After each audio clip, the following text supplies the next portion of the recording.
Ya, saya dengar komentarnya Pak Sekjen PDIP. I feel you, Pak Hasto. Bapak merasa hal yang sama? Ya, kita lihat aja nanti seperti apa perkembangannya.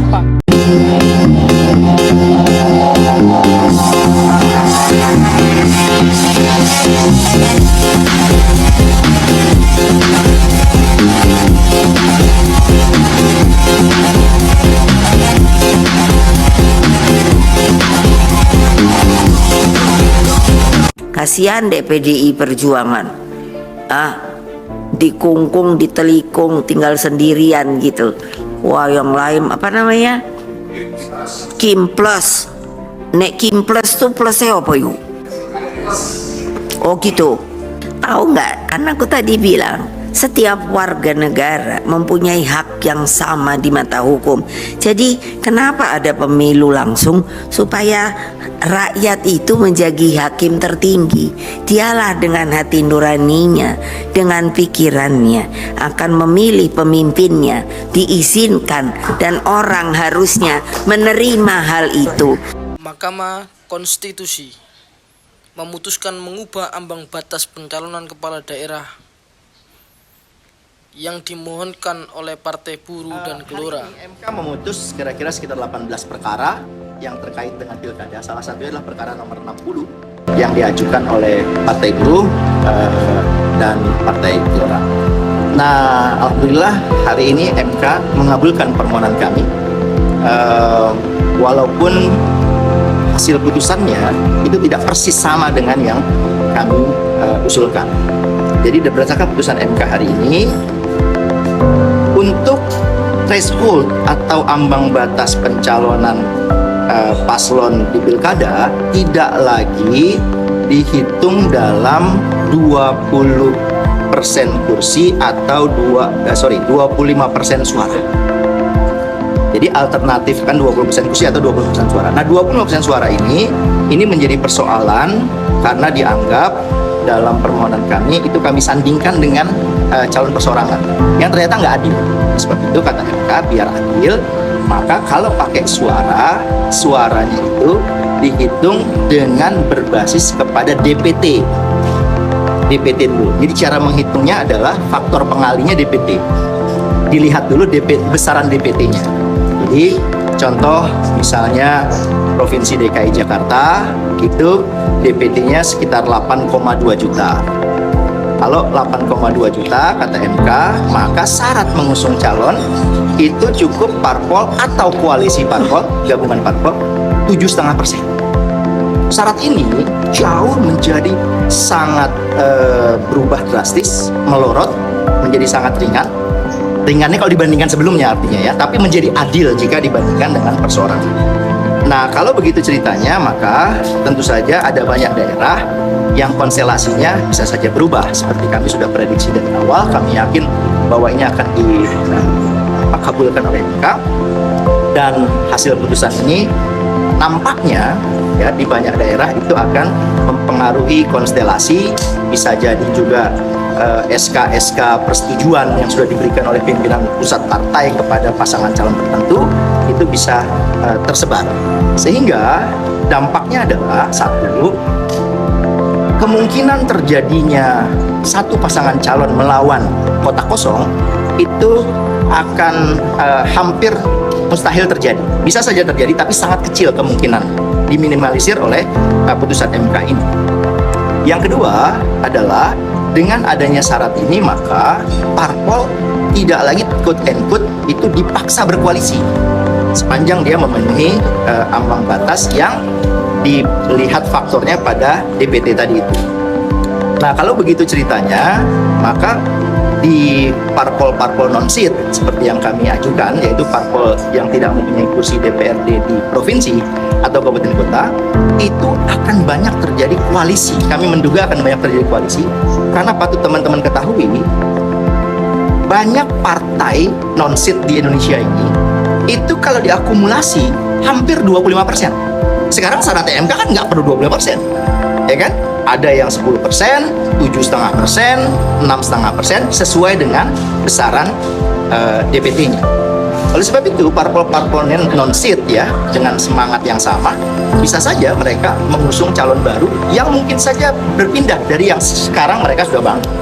Nah, koalisi ini bisa terjadi di banyak daerah dan kita bersyukur atas putusan yang ini. Menurut kami adil karena itu tidak lagi parpol non-seat ya, itu dibatasi hak-haknya, sedangkan calon perseorangan diperbolehkan. Di sini ada keadilan antara parpol non-seat dengan calon perseorangan. Kira-kira itu. Bu Sudirman, kalau katakanlah untuk kasus sekarang ini ya, pilkada ini ya, jadi bisa diartikan kan kalau misalkan sekarang dengan koalisi raksasa dengan Anies begitu ya tidak bisa maju karena kurangnya kursi begitu. Berarti ini artinya dia bisa maju melenggang di pilkada Jakarta karena dengan aksi putusan ini.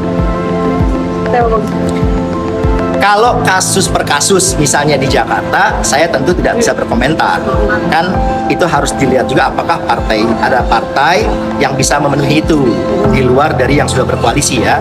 Nah, tapi kalaupun dimungkinkan kan tentu saja ada komitmen antara partai dengan calon tertentunya ya, tentang pasangannya kah, tentang komitmen bersama membangun daerah dan sebagainya, yang itu akan kembali lagi kepada hasil kompromi di antara para pihak.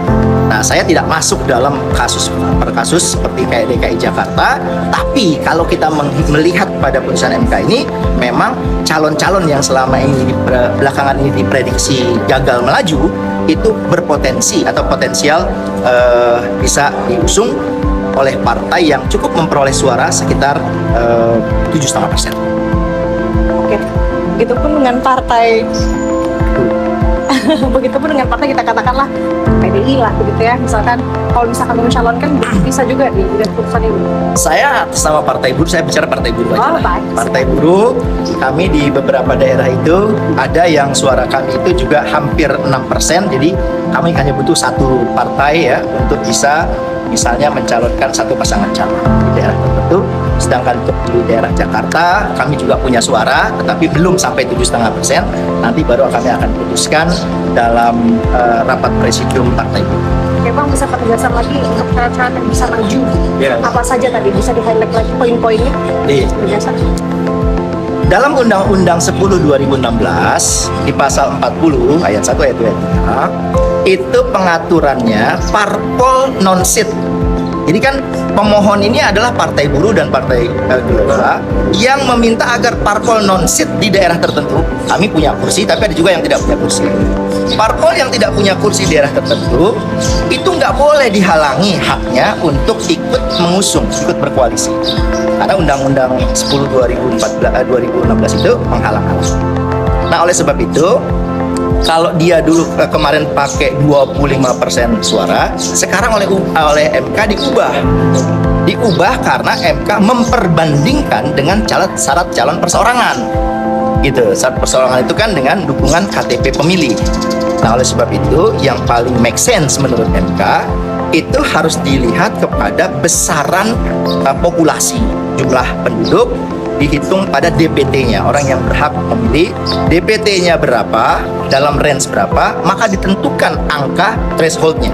Artinya angka threshold tidak lagi 25% seluruh Indonesia, tapi akan berbeda-beda sesuai dengan besaran jumlah DPT di setiap daerah.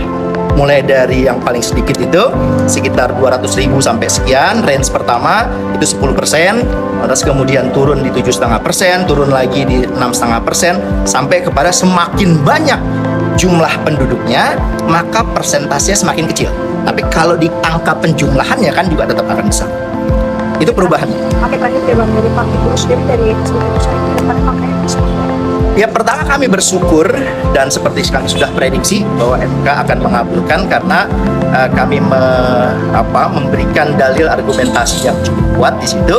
Tinggal sekarang kami menghitung ulang dukungan-dukungan kami di setiap daerah agar apabila dimungkinkan Partai Buruh bisa ikut melaju di banyak daerah, kami akan lebih memilih opsi itu daripada kami seperti kemarin terpaksa harus berkoalisi karena kurang kursi, kurang suara.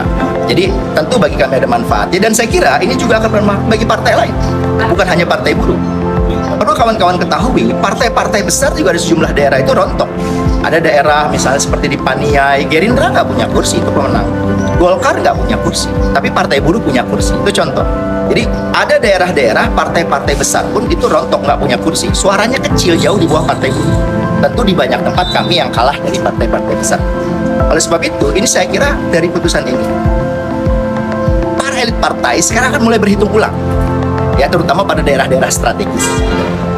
Apalagi dikaitkan dengan ada putusan juga yang terkait dengan usia calon yang sama-sama kita sudah tahu, itu juga saya kira akan mempengaruhi strategi masing-masing partai dalam berkoalisi. Oke, gimana? Mengabulkan permohonan pemohon untuk sebagian kata Ketua MK Suhartoyo dalam sidang pembacaan putusan yang digelar pada Selasa tanggal 20 Agustus 2024. Dalam putusannya, MK memutuskan bahwa ambang batas pencalonan kepala daerah tidak lagi sebesar 25% perolehan suara partai politik atau gabungan partai politik hasil pileg DPRD sebelumnya atau 20% kursi DPRD. MK memutuskan ambang batas pencalonan kepala daerah dari partai politik disamakan dengan threshold pencalonan kepala daerah jalur independen atau perseorangan atau non-partai sebagaimana diatur pada pasal 41 dan 42 Undang-Undang Pilkada. Pencalonan gubernur Jakarta yang sempat menuai polemik karena borong tiket oleh Koalisi Indonesia Maju kini dapat berubah. Ex-Gubernur DKI Jakarta Anies Baswedan yang sebelumnya kehabisan partai politik dengan perolehan suara 20% pada pileg DPRD DKI Jakarta otomatis punya harapan. Sebab berdasarkan putusan MK ini, threshold pencalonan Gubernur Jakarta hanya membutuhkan 7,5% suara pada pileg sebelumnya. Terbayangkan bahwa pemilihan yang katanya pemilihan umum lalu luber, langsung umum, bebas, rahasia dengan segala slogannya, tetapi tidak menjadi sebuah kenyataan. Berilah, sekali lagi, berilah hak rakyat untuk dapat mencari pemimpinnya yang benar-benar itu bagi mereka adalah pemimpin yang sejati, bukan mencari atau dipaksakan untuk mencari pemimpin yang pada kenyataannya belum mempunyai kader sebagai pemimpin yang mumpuni. Sanggupkah kalian untuk melindungi rakyat, untuk memberikan hak rakyat sepenuhnya di tangan mereka? Biarkan mereka merasakan sukacita bahwa tangannya ini kalau nanti akan mencoblos, maka dia mencoblos seseorang yang benar, seorang pemimpin yang mumpuni. PDIP yang juga tidak bisa mengusung siapapun karena tidak punya rekan untuk memenuhi ambang batas 20% kini bisa melaju sendirian. Adapun PDIP satu-satunya partai politik di Jakarta yang belum mendeklarasikan calon gubernur memperoleh suara 850.174 atau 14,01% suara pada pileg DPRD DKI Jakarta tahun 2024. Syarat pengusungan gubernur berdasarkan putusan MK tersebut, partai politik atau gabungan partai politik cukup memenuhi threshold ini untuk mengusung gubernur. Namun ketika sudah terjadi seperti ini, nantinya akan Anies atau masih bertahan kuku merekomendasikan kadernya sendiri, yakni Bapak Ahok atau yang lain. Kira-kira pendapat jenengan gimana? Coba tulis di komentar mengenai postingan ini. Sepakat Anies atau PDIP punya pandangan lain, atau emang PDIP ini sudah berbicara kepada Pak Anies dan Pak Anies lah yang nanti akan maju di Pilkada tahun 2024 ini.